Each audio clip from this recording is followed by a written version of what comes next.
Hello everybody, welcome to another video. This is Sina or Sun from Zendog Training, and today we're going to be talking about a very interesting subject, and that is, what does your dog's behavior say about you? This is something that I've noticed after a decade of training people and 1,000 dogs later. I've noticed that our behavior is actually what shapes a dog's behavior. Ta-da, of course. However, there's a little bit more to that than just what it sounds.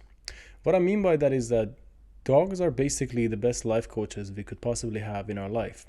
They literally just mirror our behavior. I'll just give you an example. For example, if you have a stubborn dog, it means that you have missed the opportunity to reinforce the right behavior at the right time, or you may be missing consistency. If your dog barks for attention, it means that you have been unconsciously rewarding that behavior even with looking at them, and so on. There is a lot more to it. And another thing I've noticed is that the way we respond to our dogs making mistake is the way we respond to the world around us. For example, if you're going to be bothered by your puppy breaking things or doing the wrong things, then you're going to have that behavior towards life. That basically means that if something is not as you expect them to be, then you're going to be frustrated. And I'm saying this because this happened to me recently as I was taking care of a 4-month-old puppy for a friend for 2 days, and I was house training it.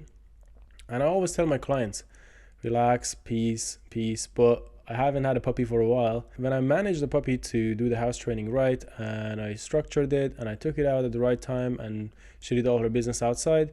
One time I took her out, she did her business outside, and then she came in and she did another one inside. At that moment I was like, and then I was like, okay, I need to relax, I need to calm down. When we are triggered by our dog's behavior, it doesn't really help anything in the situation, and it just makes things worse, and it makes us resent our dog, which on the long term will be very bad for our relationship in general. Dogs are the best teachers we could possibly have in order to understand what is it that we're doing wrong and the way that we respond to things. So for example, next time that your dog does a demand bark, if it's not asking for something that it actually needs, if it's just like a behavior pattern that's repetitive, be mindful of your own behavior. How is it that you are responding to that? Do you check them and you're like, oh, what is wrong, puppy? Or do you look at them as you're eating the food, as they're demanding for the food? Or do you look at them and like, shh, no, something like that? So, these are the things that we need to become aware of. The last thing that we want to come to, which is the first thing that we want to come to, is the present moment. When we are present and we're not bothered by what the dog does, it allows us to make the right decision and not from frustration. Obviously not project that frustration onto them by beating the dog or, hating the dog or anything like that. One thing that really helps me in this situation is to understand these are all part of the journey. And when you understand this, it's really helpful for you to deal with that frustration in general. Another thing that could really help you is before you get a dog, check out the dog's breed, check out their history, what they were bred for, and check out yourself. What is it that you can provide for that dog? Do not get a cute dog because it's cute when it's an active breed and you have an inactive lifestyle, and vice versa. Actually, I've had a client who had 4 kids and they got this dog because it was hypoallergenic dog and it wasn't shedding and everything, and the dog was an active hunter dog, and it was a disaster. I'm not sure exactly where they are now, but they couldn't really provide what the dog wanted, and the dog was just getting worse and worse day by day. You could prevent all of that by just doing your research properly before.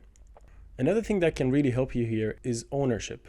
Take ownership of your act. Take ownership of your dog's act. Become aware of your behavior when this happens. So next time your dog acts out, take a moment to reflect. What is it that you're missing here? What is it that you weren't clear of? What communication signal is it that you didn't give your dog? What is it that you didn't reinforce? What is it that you didn't inhibit? What is it that your dog is trying to tell you about yourself? Remember, our dogs can be the biggest life coaches we've ever had. Thank you for watching this video. I hope you enjoyed, and don't forget to like, comment, and subscribe. And if you have any questions, leave it in the comment section and I will personally respond to your questions. Have a good one. See you on the next one.